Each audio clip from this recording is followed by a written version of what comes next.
आइए आगे बढ़ते हैं और इसकी भव्यता के बारे में जानते हैं। इस जगह की भव्यता के बारे में। यहाँ एक मंदिर है, देखिए, प्राचीन अष्टभुजी श्री गणेश जी मंदिर।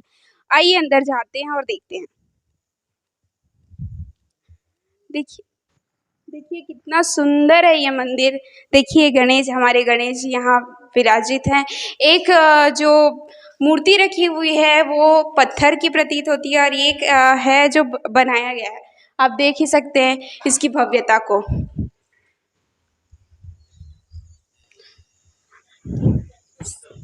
अष्टभुजी श्री गणेश जी मंदिर के ठीक सामने एक मंदिर है, श्री जलेश्वर महादेव मंदिर। आइए अंदर देखते हैं, ये इसके इतिहास है, इसके बारे में देखिए आप। और आइए अंदर जाते हैं और देखते हैं। देखिए यहाँ पे लोग रुद्राभिषेक के लिए भी आते हैं। देखिए शिव जी का मंदिर है। ये जमीन से खुदाई करके इस मंदिर को बनाया गया है। देखिए कितना सुंदर है ये मंदिर।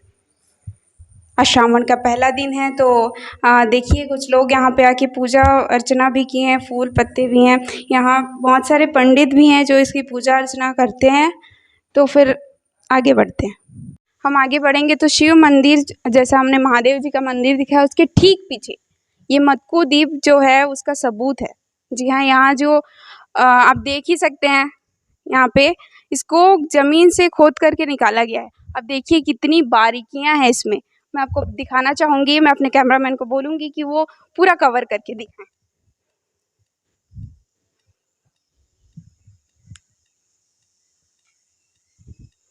यहाँ पे बहुत सारी मूर्तियाँ बनी हुई है, जैसे गणेश जी की, शिव जी की, और भी बहुत सारे भगवान जी की मूर्तियाँ बनी हुई हैं यहाँ पे। आप देख ही सकते हैं, मंदिर सा प्रतीत हो रहा है ये।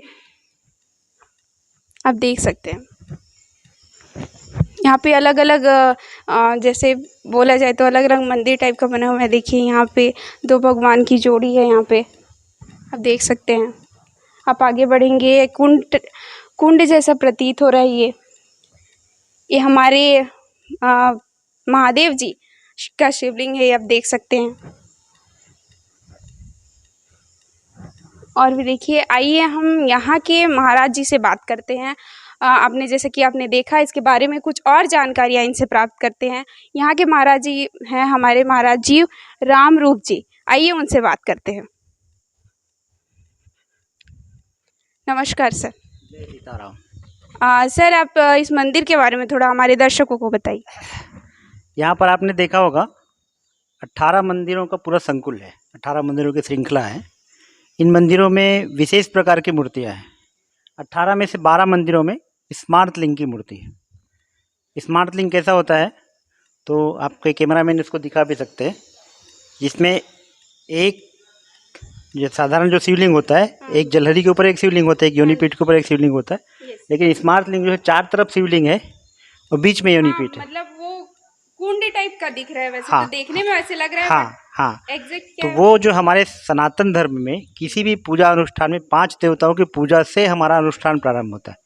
गणेश जी की पूजा होगी, शिव जी की, विष्णु जी की, सूर्य की और फिर शक्ति की। तो शक्ति का प्रतीक जो है वो बीच में, और 4 देवताओं के प्रतीक 4 शिवलिंग जो है चारों तरफ, वो स्मार्ट लिंग है। कितने साल पुराना है? ये 1100 साल पुराना है। और इसको जो हम लोग हरिहर क्षेत्र कहते हैं, उसका भी कारण ऐसा है कि जिस मंदिर पर मैं बैठा हूँ उसके इस तरफ, उस कैमरा घुमाएंगे, वहाँ पर उमा महेश्वर की मूर्ति है। हाँ, दोनों की जोड़ी है। हाँ, और मंदिर के इस तरफ लक्ष्मी नारायण जी की मूर्ति, कैमरा इधर ले, है ना, लक्ष्मी नारायण जी की मूर्ति है। इसलिए हरिहर क्षेत्र, इसलिए इसका नाम है हरिहर क्षेत्र। यहाँ पर कहीं पर भी जो उत्खनन होता है उसकी एक प्रकृति होती है। जैसे शिव क्षेत्र है तो शिव जी की सारी मूर्तियाँ, उससे परिवार के सारे मूर्ति निकलेंगे। विष्णु जी का जैसे तुरतुरिया विष्णु जी का क्षेत्र तो उससे संबंधित सारे निकलेंगे।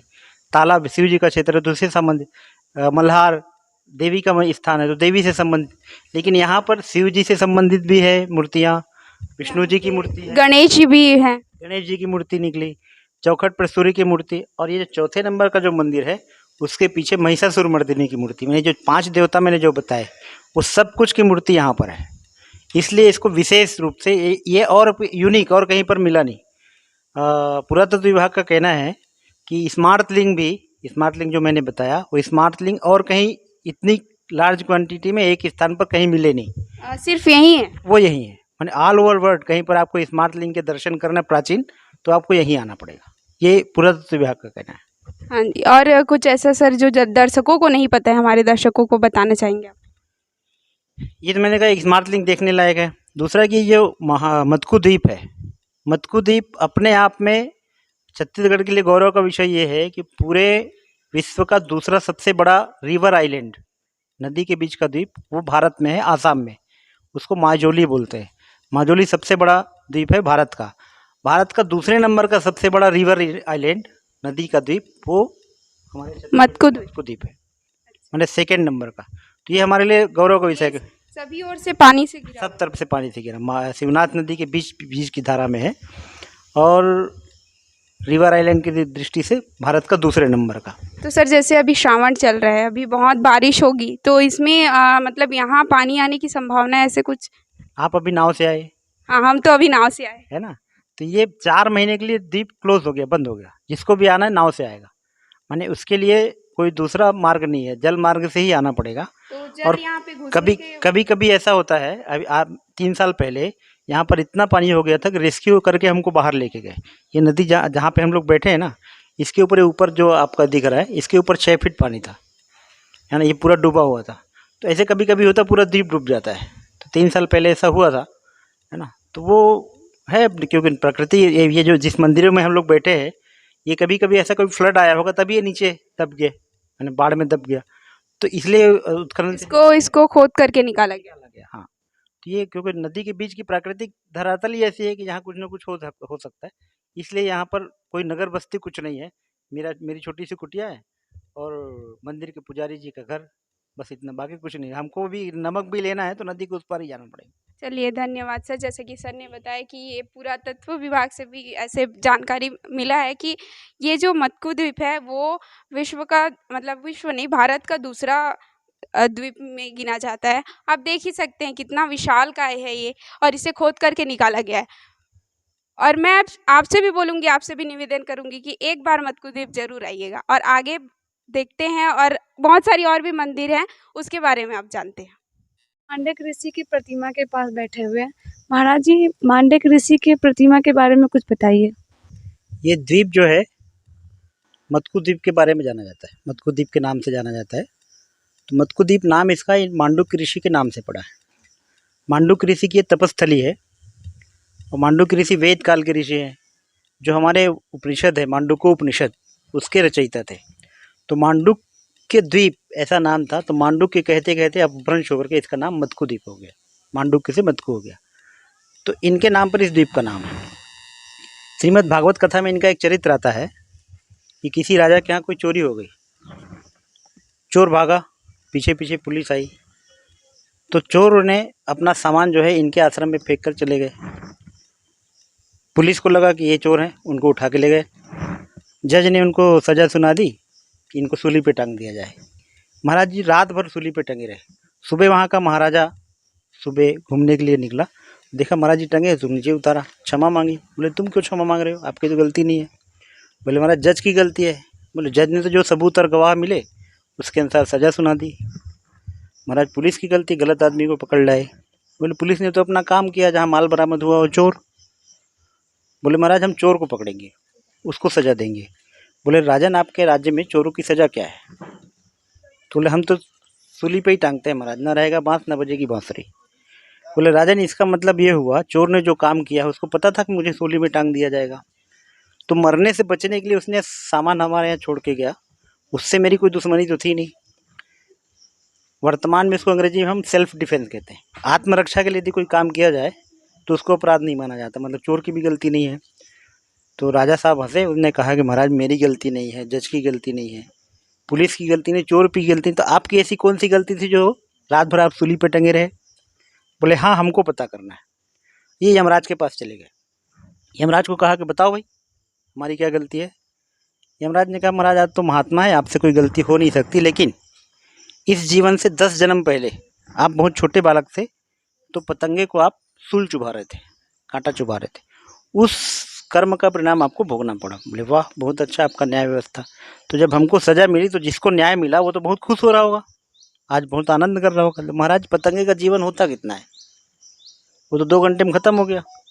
लेकिन अभी कहाँ है उसकी अलग फाइल है, उसको ढूंढनी पड़ेगी। 84 लाख योनि में पता नहीं कहाँ है। तो महाराज जी बोले कि जिसको सज़ा मिली उसको 10 जन्म बाद आप सज़ा दे रहे हो, और जिसको न्याय मिला वो मर के पता नहीं कहाँ चला गया। तो आपकी न्याय व्यवस्था ठीक नहीं है। हम आपको श्राप देते हैं कि आप 100 वर्ष का आयु लेकर के पृथ्वी लोक में मनुष्य बन करके जाइए, और किस परिस्थिति में कर्म करना पड़ता है ये आपको ध्यान में आएगा। दूसरी बात, हम जिस अवस्था में हमने कुछ काम किया वो हम बहुत छोटे बालक थे, तो आप अपने संविधान में संशोधन करो कि 5 वर्ष तक की आयु की किसी भी बालक बालिका को आप न्याय व्यवस्था से बाहर रखोगे। तीसरी बात कि आप जो है यहाँ न्याय करते हो, लोग पृथ्वी लोक में करते हैं, इसलिए आप मनुष्य बन करके जाओ। तो इनके श्राप से महाभारत का विदुर बन करके आया यमराज। विदुर का चरित्र पता है, वो था कौरव पक्ष पे, लेकिन पांडव पक्ष को लाइक करता था, उनकी सहायता भी करता था, लाक्षागृह से मरने से बचाया। भगवान जब आए तो 56 भोग छोड़ करके उनके यहाँ मेवा त्याग करके उनके यहाँ साग खाने चले गए। तो उसके बाद भी वो पार्टी बदल नहीं पाया। किस परिस्थिति में व्यक्ति को कर्म करना पड़ता है। उसके बाद वर्तमान कलयुग में हम जो भी कर्म करते हैं उसका फल इसी जीवन में भोगना पड़ेगा, ये उनने किया। फिर कर्म हम किस उद्देश्य से कर रहे हैं, मैंने केवल कर्म किया उसका नहीं, तो उसका भाव क्या है, इसके अनुसार हमको सज़ा मिलती है। 2 बात। और तीसरी बात, 5 साल की आयु तक की किसी भी बालक बालिका का न्याय यमराज की न्याय व्यवस्था में उसका कोई पाप और पुण्य का हिसाब किताब नहीं होता। ऐसे इन्होंने न्याय व्यवस्था को ठीक कराई। आज भी हमारे न्यायालय पे सत्यमेव जयते जो लिखा रहता है वो मांडुक्योपनिषद से लिया गया। अभी मोदी जी ने जो संसद के ऊपर जो अशोक स्तंभ का ये किया, उसके नीचे लिखा रहता है सत्यमेव जयते। वो सत्यमेव जयते जो है मांडुक्योपनिषद से लिया गया। इंडियन करेंसी में लिखा रहता है, भारत के स्टाम्प पेपर में लिखा रहता है, राजनयिक लोगों के साथ लिखा रहता है। माने भारत की पहचान सत्यमेव जयते से है, और सत्यमेव जयते कहीं से उद्घाटित हुआ, वो द्वीप है मांडुक्य द्वीप, मत्को द्वीप। ये मांडुक्य ऋषि की तपस्थली। सर, मांडुक्य ऋषि के साथ मैंने यहाँ पर मेंढक देखा है, उसके बारे में क्या कहेंगे आप? मांडुक का मतलब होता है मेढक, संस्कृत में मंडुक का मतलब होता है मेढक। तो ये महाराज जी हो सकता है मेढक बन जाते होंगे, उस समय तो सब ये था। फिर ये द्वीप की जो आप ड्रोन से इसका फोटो लेंगे तो पानी में तैरते हुए मेढक जैसा इसका चित्र आता है, तो इसलिए भी मांडुक्य द्वीप, मंडुक मैंने मेढक ऐसा है।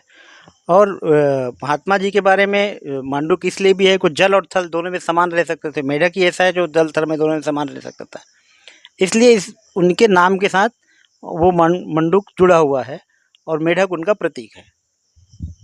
आगे की खबरों के लिए बने रहे न्यूज़ भारत 7 के साथ। कैमरामैन गोविंद के साथ, रायपुर, छत्तीसगढ़।